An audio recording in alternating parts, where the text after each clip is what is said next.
नमस्कार साथियों, आपके अपने YouTube channel study with us में आपका एक बार फिर से स्वागत, अभिनंदन और इस्तकबाल। आज हम पढ़ने जा रहे हैं इतिहास का बहुत ही महत्वपूर्ण टॉपिक, ईसा पूर्व और ईसवी सन में क्या अंतर है। हम जानते हैं कि इतिहास 3 शब्दों से मिलकर बना है। इतिहास 3 शब्दों से मिलकर बना है। इति जमा है जमा आस, जिसका अर्थ होता है ऐसा ही था, यानी कि बीते हुए काल की घटना। इतिहास पढ़ने के से पहले हमें उसके स्रोत जाने लेने बहुत जरूरी है। इतिहास जानने के स्रोत 3 होते हैं। पहले होते हैं साहित्यिक स्रोत।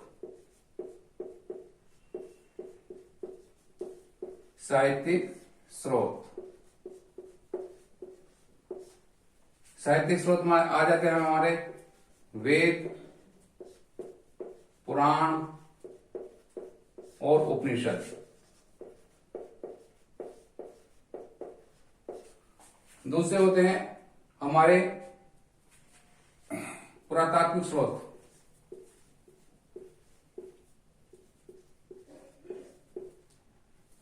पुरातात्विक स्रोत में आ जाते हैं हमारे मृदभांड, मनके, अभिलेख,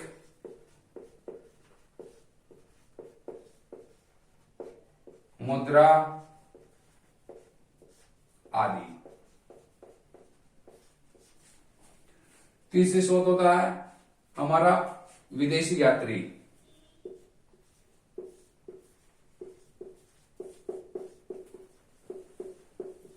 विदेशी यात्रियों में जैसे स्ट्रैबो,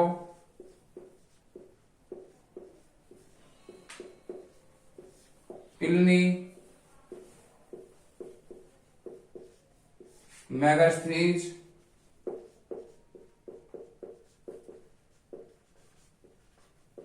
अल्बरूनी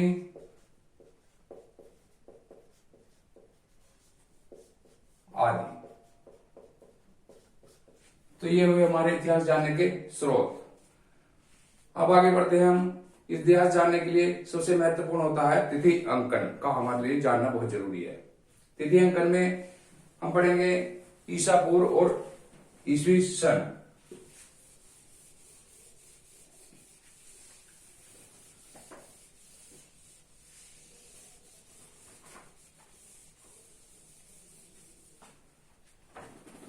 हम ये कैसे पता करें कि मानव का जन्म कब हुआ,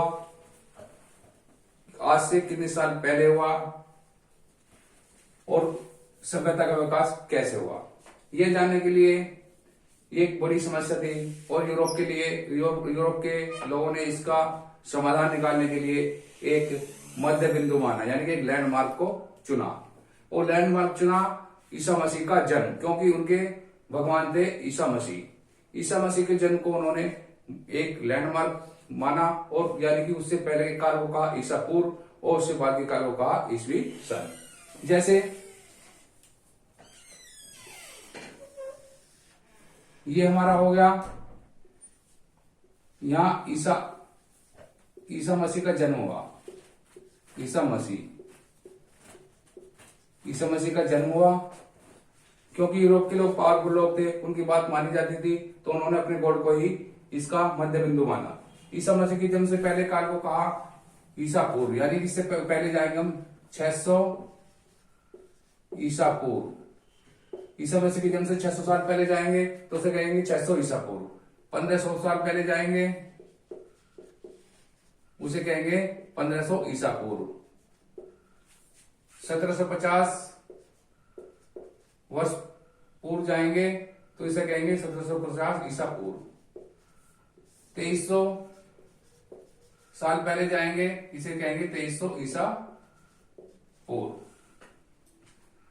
यानी कि एक तरह से इधर संख्या 600, 1500, 1750, 2300, यानी कि इधर से संख्या ये घटती जा रही है। दो इधर इस दूसरी तरफ बढ़ेंगे, इधर चलेंगे 500 इधर लिखेंगे ईस्वी सन,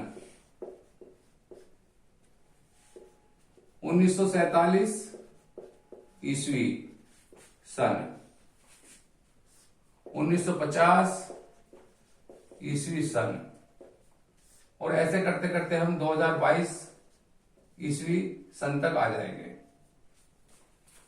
कहने का मतलब यह है कि ईसा मसीह के पूर्व के काल को कहेंगे हम ईसा पूर्व, ईसा मसीह के बाद के काल को कहेंगे हम ईस्वी सन। एक उदाहरण से हम इसको समझते हैं। हम जानते हैं कि सिकंदर एक शासक थे, वो पूरी दुनिया को जीतने का उन्होंने एक सपना देखा था कि मैं पूरी दुनिया पे राज करूंगा और पूरी दुनिया को जीतूंगा। तो अपने गुरु अरस्तु से वे आज्ञा लेकर पूरी दुनिया को जीतने के लिए चल देते हैं। चलते हुए जब वे भारत की तरफ आते हैं, इधर भारत आते हैं, ये हमारा भारत हुआ, इधर आते हैं तो वे झेलम नदी पर उनका युद्ध होता है पौरुष से, पौरुष हार जाते हैं और उसके बाद आगे बढ़ते हैं तो व्यास नदी पर आ जाते हैं।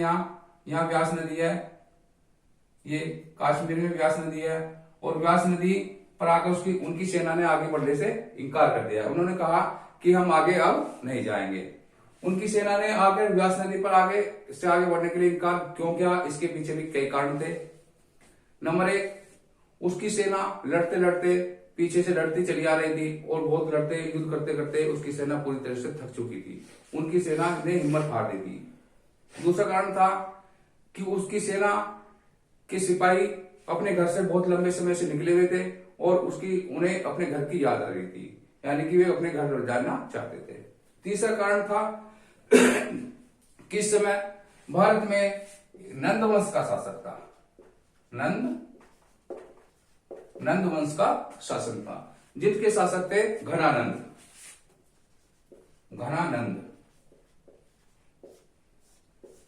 ये भी एक प्रसिद्ध राजा थे, इनकी प्रसिद्धि भी चारों तरफ फैली हुई थी और उसकी सेना ने सुन रखा था कि घनानंद एक शक्तिशाली राजा है, उससे लड़ना हमारे बस की बात नहीं है।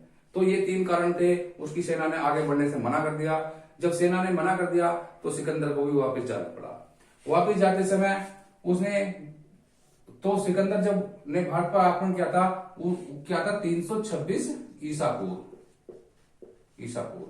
लेकिन जब वो वापस जा रहा था तो रास्ते में उसकी मृत्यु हो जाती है, और उसकी मृत्यु हो जाती है 323 ईसा पूर्व में।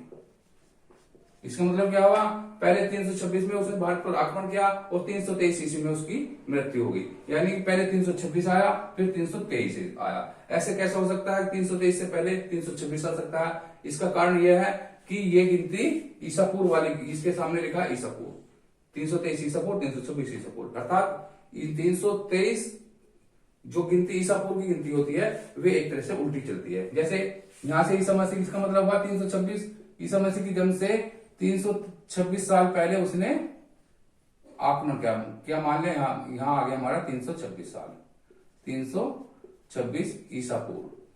ईसा मसीह की जन्म से 326 साल पहले उसने, इसे थोड़ा और आगे बढ़ा देते हैं, यहां मानते हैं 326 साल पहले ईसा मसीह की जन्म से उसने भारत पर आक्रमण किया। लेकिन 323 ईसा साल पहले उसकी मृत्यु होगी। यानी ईसा मसीह से 326 साल पहले, तो पहले इधर आएगा, उसके बाद ईसा मसीह के नजदीक 323 साल आएगी, 323 साल ईसा मसीह की ज्यादा नजदीक आएगा। क्या हुआ, 326 साल पहले उसने आक्रमण किया और उसके 3 साल बाद उसकी डेथ हो गई। डेथ का मतलब ईसा मसीह की ज्यादा नजदीक। ये गिनती है, तो पहले गिनती ये आएगी और उसके बाद गिनती ये आएगी। तो इसका मतलब हुआ कि ये गिनती ईसा पूर्व जो लिखा जाता है वो उल्टी गिनती लिखी जाती है। 326, 323, उसके बाद 321, 320, तो इस तरह की ईसा पूर्व की गिनती उल्टी चलती है। और ईसा मसीह ईस्वी सन की गिनती क्या होती है, ईस्वी सन की गिनती सीधी चलती है। पहले 500 आएगा, 500 के बाद 1947, फिर 1950, फिर 2020। ये इनमें मेन अंतर है। ईसा पूर्व की गिनती उल्टी लिखी जाती है और ईस्वी सन की गिनती सीधी लिखी जाती है।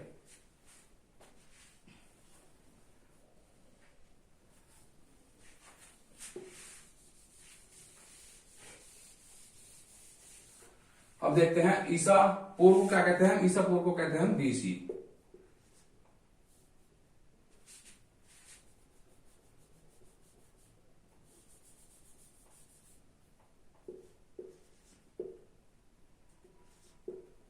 बीसी यानी कि बिफोर क्राइस्ट। और ईसी सन को लिखते हैं हम एडी।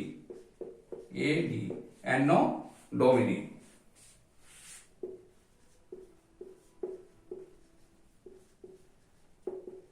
बिफोर क्राइस्ट और एनो डोमिनी।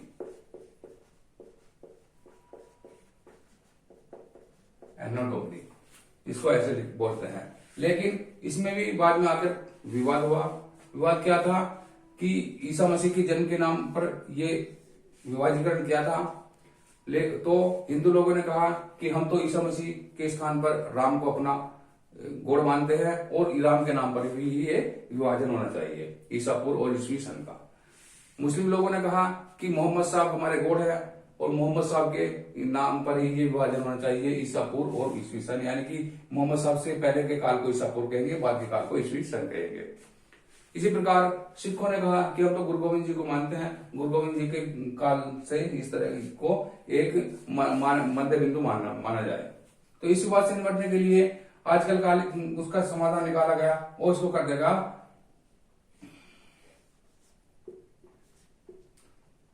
BCE। इसको कर देगा BCE यानी कि बिफोर कॉमन एरा।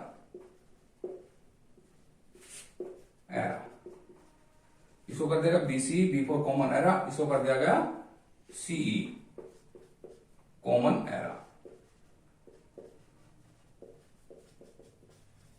यानी कि सामान्य काल से पहले का काल और सामान्य काल से बाद का काल। तो इसमें किसी को ईसा मसीह मोहम्मद साहब किसी का नाम नहीं आ रहा, इसलिए इसको सबने स्वीकार कर लिया और आज ये चलता है BCE और CE।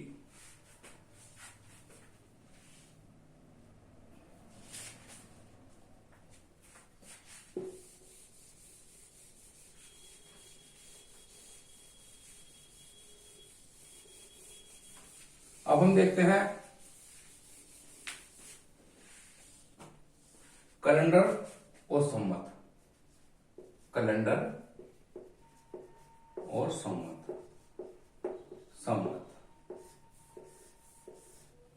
सबसे पहला आता हमारा विक्रम संवत। विक्रम संवत इसे विक्रमादित्य नामक शासक ने चलाया था। और कब चलाया था? ये चलाया था 57 ईसा पूर्व को। इसे हम कहते हैं, इसे कली संवत भी कहते हैं, कली संवत या हिंदू संवत भी से बोलते हैं, हिंदू संवत। और हमारे जो संविधान में प्रस्तावना दी गई है, प्रस्तावना में इसी विक्रम संवत का जिक्र किया गया है। उसे देखते हैं कैसे अब कौन सा विक्रम संवत चल रहा था। जैसे विक्रम संवत 2057 ईसा पूर्व को विक्रम संवत प्रारंभ हुआ और हमारा संविधान लागू कब हुआ? 26 नवंबर 1949 को। तो 26 नवंबर 1949 को कौन सा हमारा विक्रम संवत था जिसका जिक्र संविधान की प्रस्तावना में किया गया है? तो इसमें क्या करेंगे? 57 ईसा पूर्व है। ईसा पूर्व को क्या करेंगे? ईसा पूर्व इसका मतलब है कि ईसा मसीह से पूर्व, 57 साल ईसा मसीह से पूर्व। जैसे ये ईसा मसीह हो गए इससे 57 साल पहले, 57 साल पहले। और इसके बाद आए हम यहाँ 1949 पर, 1949 पर। तो क्या इसको निकालने के लिए क्या करेंगे? पहले यहां से यहां तक की दूरी हम तय करेंगे, उसके बाद यहां से यहां तक की दूरी तय करेंगे। तो इस 57 साल को 1949 में जोड़ देंगे, तब यहां से पता चलेगा कि हमारा 1949 में कौन सा विक्रम संवत चल रहा था।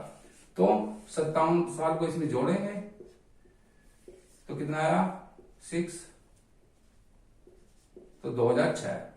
तो 26 नवंबर 1949 को जब हमारा संविधान लागू हुआ तो उस समय 2006 विक्रम संवत चल रहा था, जिसका जिक्र प्रस्तावना में भी किया गया है। तो विक्रम संवत निकालने के लिए क्या करें, हम सन में 57 को जोड़ देते हैं। जैसे अब चल रहा है हमारा 2022 सन चल रहा है, तो अब कैसे पता करें कि हमारा विक्रम संवत कौन सा चल रहा है। विक्रम संवत निकालने के लिए क्या करेंगे, इसमें फिर 57 को जोड़ देंगे। 9 7 0 2, तो अब हमारा 2079 विक्रम संवत चल रहा है। दूसरा आता है हमारा शक संवत।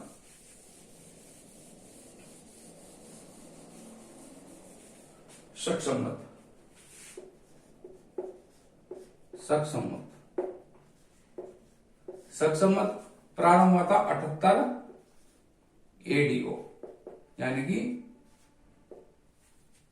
ईस्वी सन को 78 एडी को। इसे किसने चलाया, इसे कनिष्क नाम के शासक ने चलाया था। कनिष्क नाम के शासक ने चलाया था शकों पर विजय प्राप्त करने के उपलक्ष्य में। और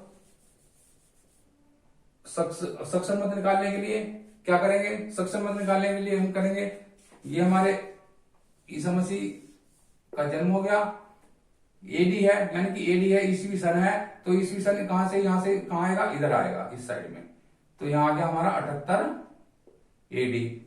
और अब चल रहा है हमारा 2022 सन। तो अब कैसे पता करेंगे कि हमारा शक संवत क्या चल रहा है।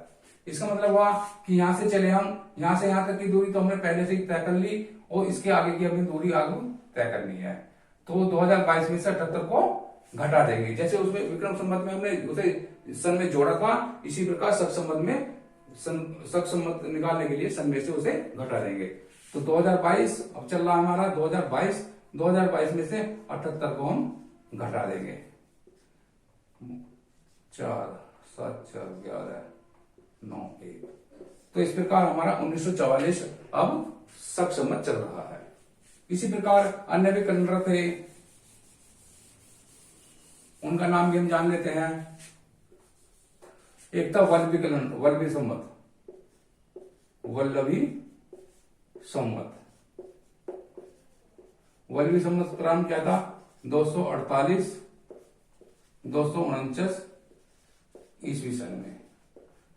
उसके बाद आता है हमारा गुप्त संवत, गुप्त संवत, गुप्त संवत 319 एडी में प्रारंभ किया था चंद्रगुप्त प्रथम ने। चंद्रगुप्त प्रथम गुप्त वंश के शासक थे, उन्होंने प्रारंभ किया था। आगे था हमारा वर्धन संवत, वर्धन संवत।